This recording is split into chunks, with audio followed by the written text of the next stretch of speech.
welcome back to my channel. I made a second video. Crazy. I am surprised also, but yeah, I now have 8 subscribers, I believe, and that is 7 more than I thought I was going to have after my first video, so making progress, very exciting. But yeah, so little life update, doing well. Just finished my first round of exams for nursing.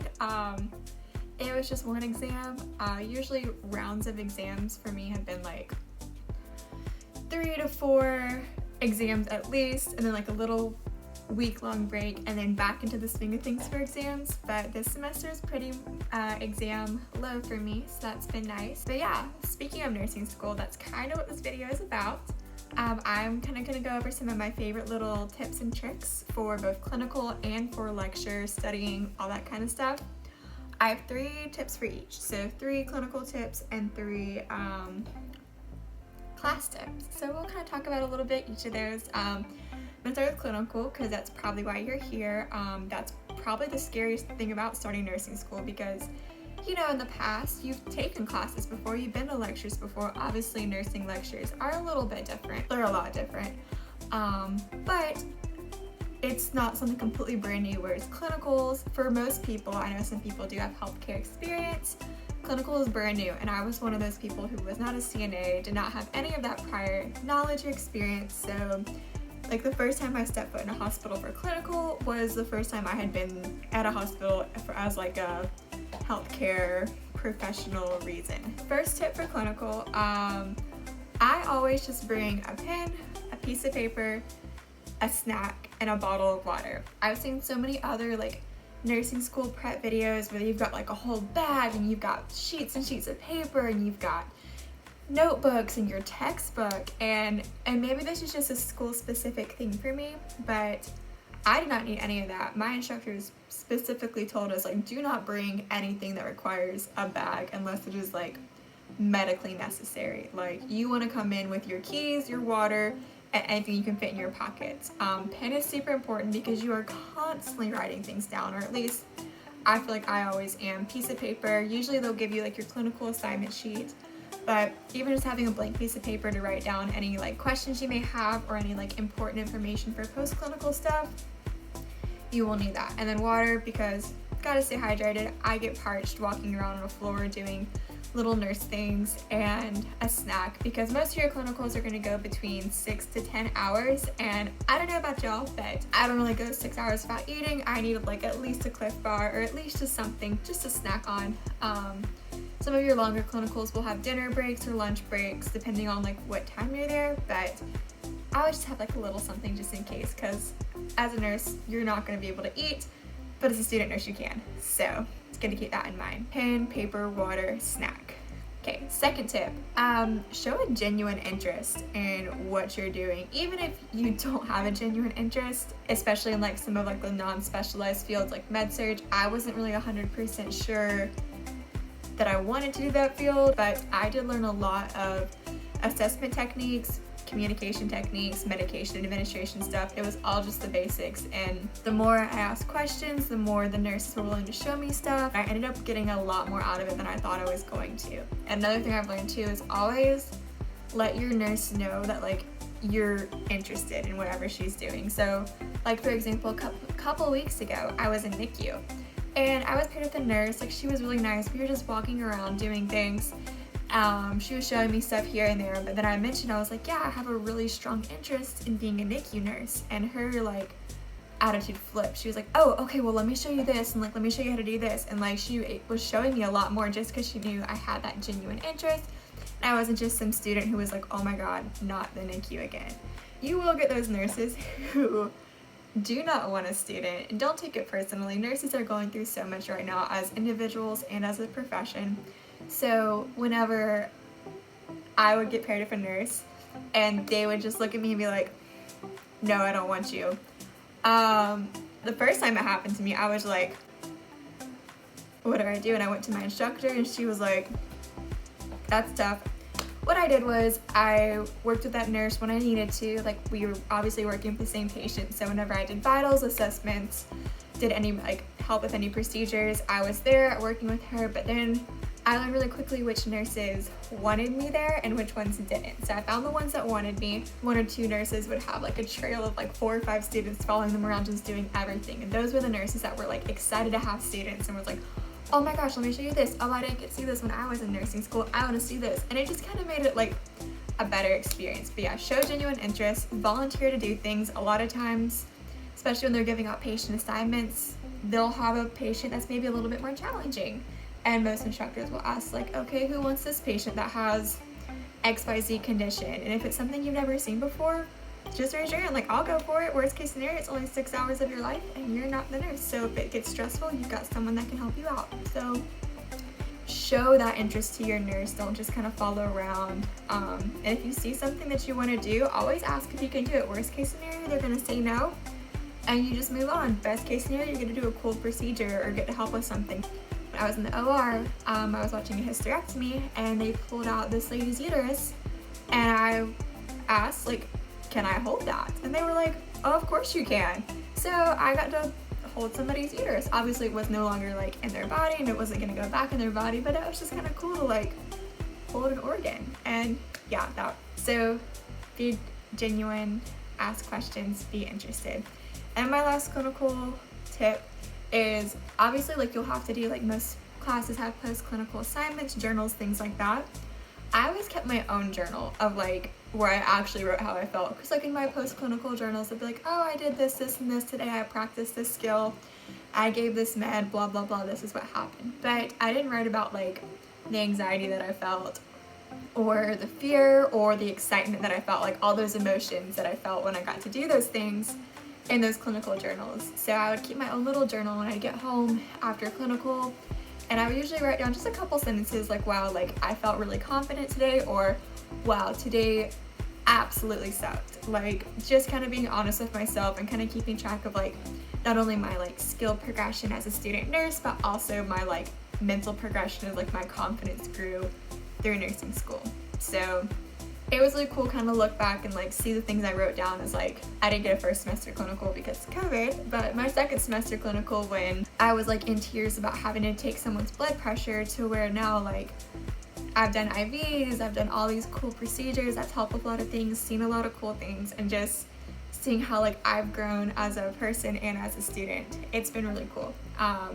You get to be raw and honest with yourself, and maybe something that you wouldn't share with a clinical instructor, you can just share with yourself. So it's very cool.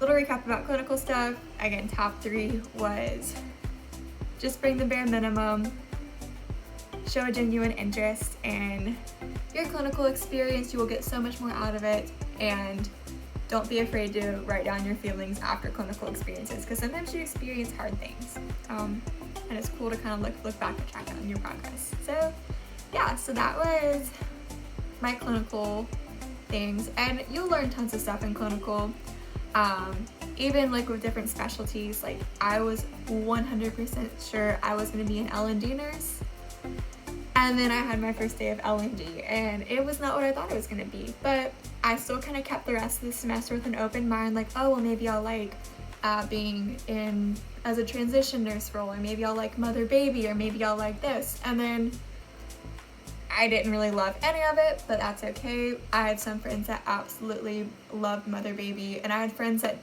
were like, I do not want to even like think about being a L&D nurse, who are now thinking about applying to that area for their capstone. So again, just keeping an open mind is another little mini advice piece.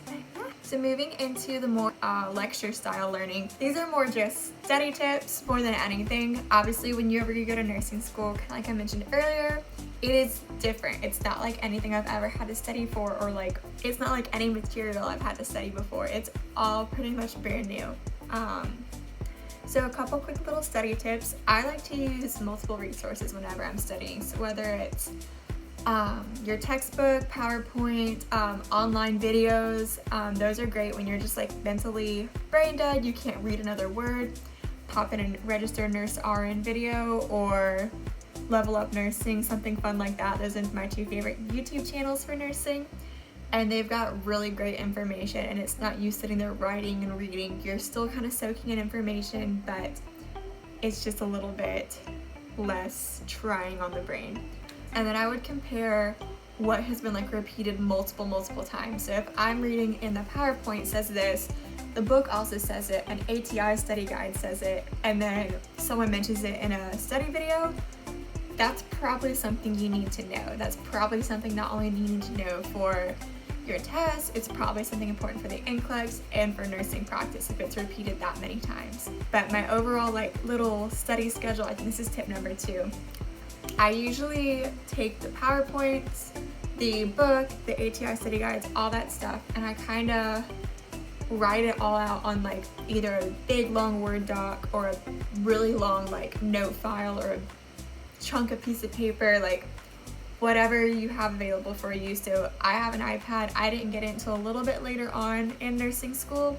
So I originally started out just like handwriting everything on note paper or typing everything on Google Docs. But once I got an iPad, I was able just to write everything out.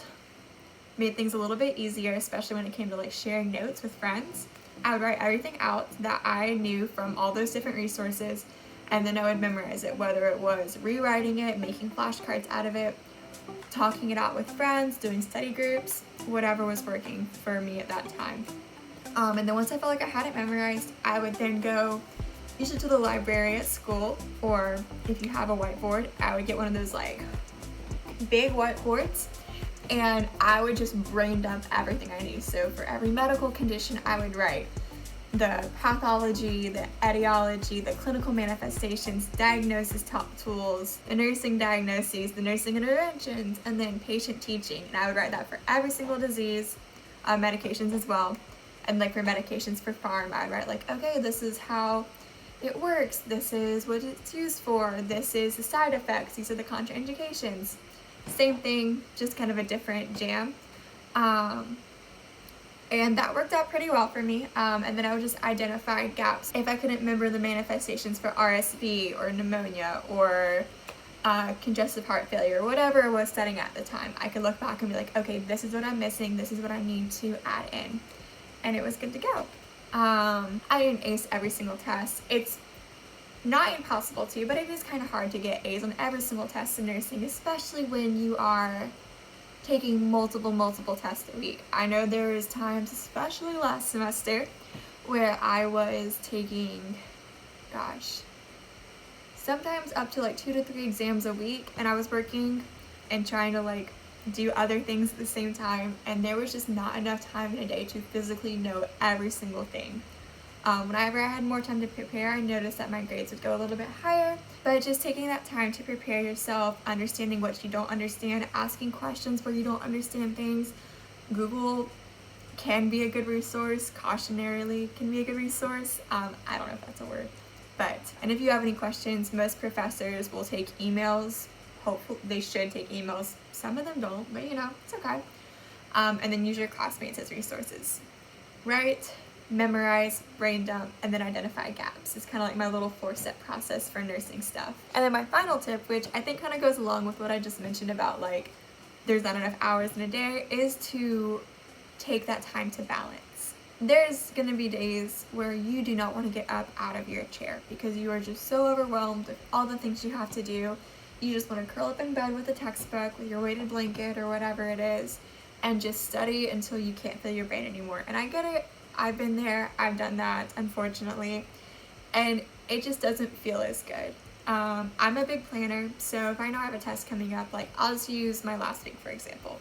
I knew I had a test this past Monday. I'm filming this on a Wednesday. That kind of gives y'all any like mental anything. Okay, so I had an exam on Monday. I started studying the Monday before, and I started like doing my whole writing thing, like compiling different resources together, where it was my textbooks, my PowerPoints, my internet resources, other textbooks, supplemental things, and started compiling that. That took me, I probably did about 3-4 hours a day until Thursday. That's on top of clinical and going to class and work. I was able to squeeze about 3 to 4 hours a day for study prep. Thursday night, my boyfriend came to visit me from out of town, and I was like, okay, I'm going to take Thursday off, and then I worked Friday morning, spent the afternoon and the evening with him Friday, and then he left first thing Saturday morning, and I got right back on that study grind. So having that Friday off after a week of studying, and then right before the test, gave my brain like time to relax, time to kind of breathe. Pretty much went hard all day on Saturday studying, probably till about 2 o'clock in the morning, from about noon-ish, but it's okay. I chose that for myself. I had some friends over to study, so it kind of broke it up a little bit, made it okay. And then I took a little bit of time on Sunday to study, and then a little bit of time before class, probably about 3 hours Sunday, and then Monday before my test to study. And I felt pretty confident with how I did on that test. I haven't gotten my grade back, of course. Like, we'll wait and see if the confidence is warranted. But as of right now, I feel pretty confident about like knowing my material. But it took that time to like spread out the learning process, or the relearning process, the studying process, and giving myself those breaks I needed. Like, I went to brunch with a friend Sunday afternoon, and I had to work Sunday night. So I had all this, like, I don't say all this time, but I did have breaks from studying, and I was still able to see friends, hang out with my boyfriend, things that make me happy while still preparing for a test. So yeah, those are my 6 little tidbits of advice. If you guys have any more questions, or I'll probably make a video about like my experience of nursing school in general at some point. Oh, that was a nasty voice crack. At some point, I do want to also talk a little bit more about like mental health and fitness and long distance relationship advice relatively soon. So, but if y'all want more nursing content, I can make that as well. And yeah, I need additional questions about study tips or clinical tips just from my experiences, or I can definitely ask around some of my other nursing friends to see what information they have. But yeah, thank you guys so much for watching. If you don't mind just liking, subscribing, and commenting if you have something nice to say. And hopefully I will see y'all somewhat soon. Alright, bye!